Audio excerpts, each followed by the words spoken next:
दिउँसो 2 बजेको मध्यबिन्दु समाचारमा निश्चल गौडेलको यहाँलाई हार्दिक स्वागत छ। समाचारको सिलसिला सुरु गरौं मुख्य खबरका शीर्षकहरूबाट। प्रतिनिधि सभा कार्यव्यवस्था परामर्श समितिले हिउँदे अधिवेशनको पहिलो दिन आज 2वटा बैठक राख्ने अनुसूची तय। स्थायी समिति प्रस्तुत राजनैतिक प्रतिवेदनका सम्बन्धमा नेकपा अध्यक्ष ओली र दाहालले जवाफ दिँदै। प्रहरी महानिरीक्षक खनाल सहित उच्च प्रहरी अधिकृतको टोली कञ्चनपुर जाँदै दोस्रो नेपाल आइडल रवि ओडकी आमाको करेन्ट लागेर मृत्यु। अमेरिकी हिरासतमा 8 वर्षीय आप्रवासी बालकको ज्यान गयो। थाइल्यान्डको अन्तरिम संसदद्वारा गाँजा प्रयोगलाई कानुनी मान्यता प्रदान। र शहीद स्मारक ए डिभिजन लिग फुटबलमा आजदेखि 11औं चरणका खेल हुँदै।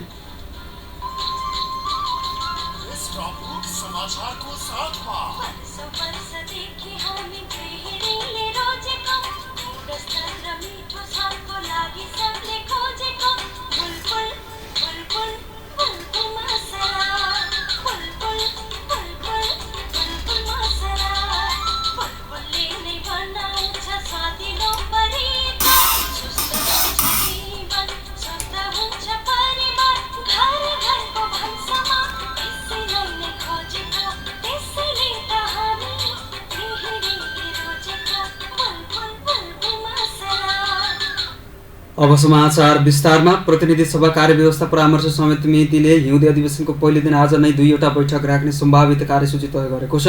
राष्ट्रपति विद्यादेवी भण्डारीले आह्वान गरे अनुसार अपराह्न 4 बजे बस्ने पहिलो बैठकमा राष्ट्रपति कार्यालयबाट अधिवेशन आह्वान सम्बन्धी पत्रको ब्यौरा सभामुख कृष्णबहादुर महराले पढेर सुनाउनु हुनेछ। त्यसपछि अधिवेशन प्रारम्भको अवसरमा दलीय आधारमा संघीय संसदमा प्रतिनिधित्व गर्ने पार्टीका नेताहरूले मन्तव्य दिनेछन्। त्यसपछि सदनमा प्रशासकीय अदालत विधेयक 2075 का सम्बन्धमा राष्ट्रिय सभाबाट प्राप्त सन्देश सहितको विधेयक टेबल गरिने संसद सचिवालयले जनाएको छ। संघीय मामला तथा सामान्य प्रशासन मन्त्री लालबाबु पण्डितले कर्मचारी समायोजन अध्यादेश 2075 पेश गर्नुहुनेछ। प्रतिनिधि सभाको आज दोस्रो बैठकमा संसदका पूर्व सदस्य चक्रप्रसाद वास्तोला, पद्मरत्न तुलाधर र मोतीदेवी चौधरीको निधनमा शोक प्रस्ताव प्रस्तुत गरी पारित गरिने सम्भावित कार्यसूची तय गरिएको बताइएको छ। त्यस्तै राष्ट्रिय सभामा भने राष्ट्रपति कार्यालयबाट पत्र प्राप्त वाचन, विभिन्न राजनीतिक दलका नेताहरूबाट शुभकामना मन्तव्य, कर्मचारी समायोजन अध्यादेश प्रस्तुत हुने र बैठकको अन्त्यमा पूर्व सांसद वास्तोला, तुलाधर र चौधरीको निधन भएकामा शोक प्रस्ताव प्रस्तुत गरी पारित गर्ने कार्यसूची तय भएको बताइएको छ। नेपाल कम्युनिस्ट पार्टी नेकपाको स्थायी समितिमा प्रस्तुत राजनीतिक प्रतिवेदनका सम्बन्धमा सदस्यहरूले उठाएको प्रश्नको आज अध्यक्षद्वय केपी शर्मा ओली र पुष्पकमल दाहाल प्रचण्डले जवाफ दिँदै हुनुहुन्छ। गत मङ्सिर 29 गतेदेखि पुष 8 गतेसम्म बसेको स्थायी समितिमा उठेका प्रश्नहरूको जवाफ आजको बैठकमा अध्यक्षहरूले दिनेछन्। पार्टी एकतापछि गम्भीर बहस हुने गरी बसेको नेकपाको यो पहिलो बैठक रहेको छ। नेकपा अब कसरी जान्छ भन्ने कुराको अध्यक्षद्वयको जवाफमै धेरै कुरा निर्भर हुने केही नेताहरूले बताएका छन्। स्थायी समितिको बैठकमा सदस्यहरूले पार्टी एकता र सरकार सञ्चालनका सम्बन्धमा नेतृत्वको ध्यानकर्षण गराएका थिए। बैठकमा बोल्ने अधिकांश सदस्यहरूले पार्टी पद्धति विधा अनुसार नचलेको भन्दै शीर्ष नेतृत्वको चर्को आलोचना समेत गरेका थिए। सचिवालय सदस्य समेत रहेका नेता वामदेव गौतमले त लिखित रूपमै फरक मत प्रस्तुत गरेका थिए। केही सदस्यहरूले सरकारको कामले जनता निराश भएको भन्दै प्रधानमन्त्री ओलीलाई मन्त्री परिषद पुनर्गठनको दबाव समेत दिएका छन्। यसैबीच सत्तारूढ नेपाल कम्युनिस्ट पार्टी नेकपाका अध्यक्ष पुष्पकमल दाहालले सरकारको बचाउ र प्रसारमा एकताबद्ध भएर अगाडि बढ्न पार्टीका नेता कार्यकर्तालाई आह्वान गर्नुभएको छ। पार्टी स्थायी समिति बैठकमा नेताहरूबाट सरकारको चर्को आलोचना भएपछि अध्यक्ष दाहालले आजको बैठकमा सरकारको रक्षा र प्रसारमा दृढतापूर्वक उभिन पार्टीका नेता कार्यकर्तालाई आह्वान गर्नुभएको हो। पार्टी स्थायी समितिका सदस्यले राजनीतिक प्रतिवेदनमाथि उठाएका प्रश्नको जवाफ दिँदै उहाँले बैठकमा व्यक्त विचार, सुझाव र आलोचनालाई समावेश गर्दै सो प्रतिवेदनलाई परिमार्जन गर्ने प्रतिबद्धता पनि व्यक्त गर्नुभएको छ। स्थायी कमिटिका सदस्यले राखेको विचार, सुझाव र आलोचनालाई समेत समावेश गरेर राजनीतिक प्रतिवेदनलाई पूर्णता दिने प्रतिबद्धता अध्यक्ष दाहालले व्यक्त गरेको प्रवक्ता नारायण काजी श्रेष्ठले जानकारी दिनुभएको छ। परिमार्जित सो प्रतिवेदनले पार्टी र राष्ट्रको आवश्यकतालाई सम्बोधन गर्दै पार्टी एकतालाई अझ बलियो बनाउने अध्यक्ष दाहालको विश्वास रहेको थियो। अध्यक्ष दाहालले पार्टी स्थायी समितिको जारी बैठकले पार्टीलाई एकताबद्ध मात्रै बनाउने नभई सरकारलाई सफल बनाउन पनि बलियो आधार प्रदान गरेको स्पष्ट पार्नु भएको छ। प्रहरी महानिरीक्षक सर्वेन्द्र खनाल सहित उच्च प्रहरी अधिकृतको टोली कञ्चनपुर हिँडेको छ। प्रहरी अनुसन्धान ब्युरो CIB का प्रमुख नीरज साई, आइजी सचिवालयका एसपी रामदत्त जोशी सहितको टोली कञ्चनपुर गएको हो। निर्मला हत्या अनुसन्धानबारे बुझ्न र समुदाय प्रहरी साझेदारी कार्यक्रममा सहभागी हुन कञ्चनपुर लगायत विभिन्न प्रदेशको भ्रमणमा अधिकारीहरू गएको प्रहरी प्रधान कार्यालयले जनाएको छ। हिजो साँझ हिँडेको टोली अहिले कपिलवस्तु पुगेको र बेलुका कञ्चनपुर पुग्ने जनाइएको छ। टोलीमा अपराध अनुसन्धानमा दखल राख्ने प्रहरी अधिकारी समेतको सहभागिता रहेको प्रहरी प्रधान कार्यालयले जनाएको छ। दोस्रो नेपाल आइडल रवि ओडकी आमाको करेन्ट लागेर मृत्यु भएको छ। आज बिहान पानी तान्ने मोटर चलाउने क्रममा करेन्ट लागेर गम्भीर घाइते भएकी 45 वर्षीय बिस्ना ओडलाई उपचारका लागि सेती अञ्चल अस्पताल ल्याउँदै गर्दा मृत्यु भएको हो। बिहान 7 बजेतिर रविका कान्छा बुबाको घरमा रहेको नलकामा पानीका लागि जाँदा चलाएको मोटरको करेन्ट लागेको थियो। सेती अञ्चल अस्पतालको इमर्जेन्सी वार्ड इन्चार्ज कृष्ण बोहराले करेन्ट लागेर घाइते भएकी ओडको अस्पताल पुर्याउँदा मृत्यु भइसकेको पुष्टि गर्नुभएको थियो। रविलाई जन्मदिने आमाको भने यसअघि नै निधन भइसकेको थियो। बिस्ना रविकी कान्छी आमा हुनुहुन्थ्यो। जन्मदिने आमाको सानैमा मृत्यु भएपछि रविका बाबुले बिस्नासँग दोस्रो बिहा गर्नुभएको थियो। उनै बिस्नालाई रविलाई हुर्काएकी थिइन्, तर नेपाल आइडल 2 का विजेता छोरा रविसँग त्यसको खुसी साट्न नपाउँदै बिस्नाको निधन भएको छ। आमाको मृत्युको खबर पाएपछि रवि पनि सेती अञ्चल अस्पताल पुगेका छन्। रवि ओड विभिन्न अभिनन्दन कार्यक्रमका लागि गृह जिल्लामै रहेका बेला घटना भएको हो। नेपाल आइडलको उपाधि जितेका रविले जितको खुसियाली मनाउँदै गर्दा उनको परिवारमा यो विपत्ति छाएको छ।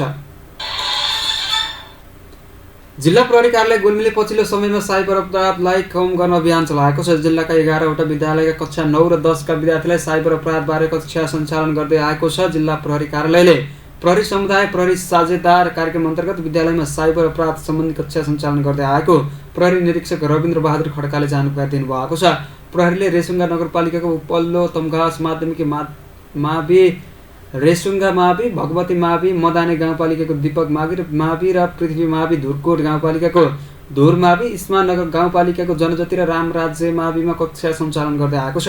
त्यस्तै मुसिकोट नगरपालिकाको शिवशङ्कर र खुसथोक मावि र सत्यवती गाउँपालिकाको बाल कल्याण आधारभूत माविमा साइबर अपराध सम्बन्धी जानकारी गराइएको प्रहरीले जनाएको छ।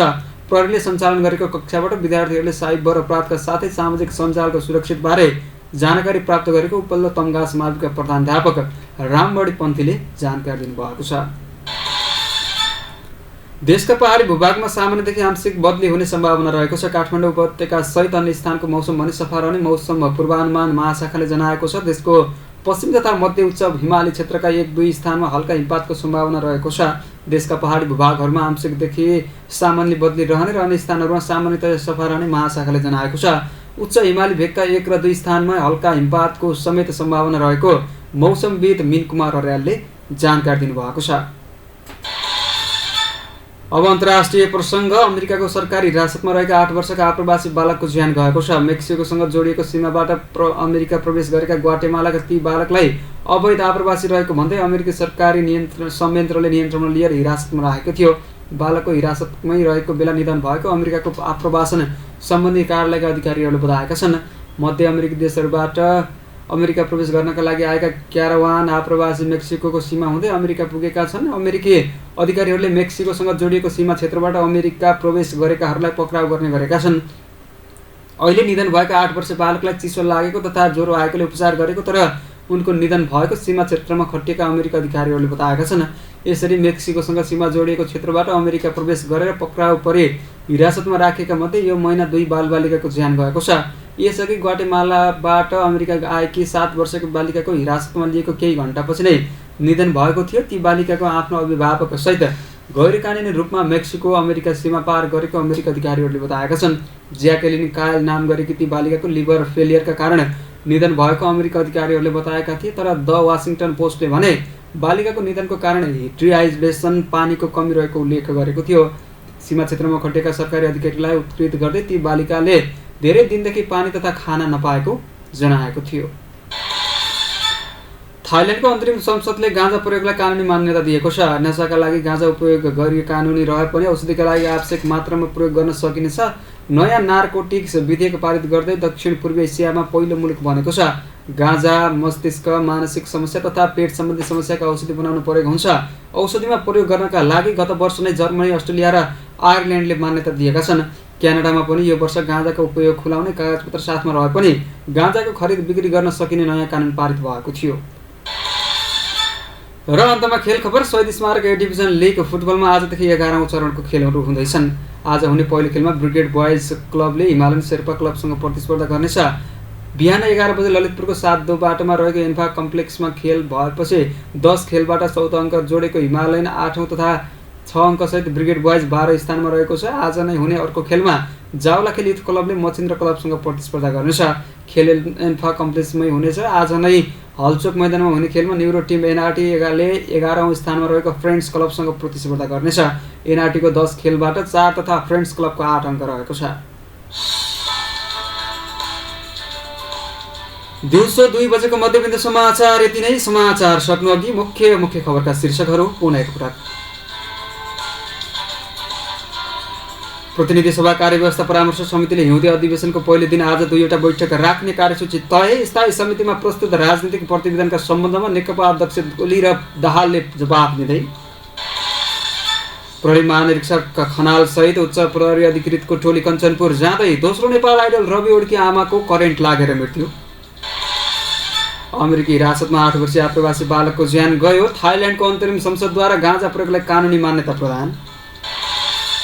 र शहीद स्मारक ए डिभिजन लिग फुटबलमा आजदेखि 11औं चरणका खेल हुँदै। हवस् त सामुदायिक रेडियो मध्यबिन्दु एफएम 101 मेगाहर्ज इन्टरनेट अनलाइनको मध्यबिन्दु.fm.org.np मार्फत संसारभरिकै साथ प्रसारण भइरहेको दिउँसो 2 बजेको मध्यबिन्दु समाचार यति नै। समाचार कक्षका सम्पूर्ण सहकर्मीसँगै प्राविधिक साथी ज्वाला झा र मनिष सलगाउँले बिदा हुन्छौँ। नमस्कार।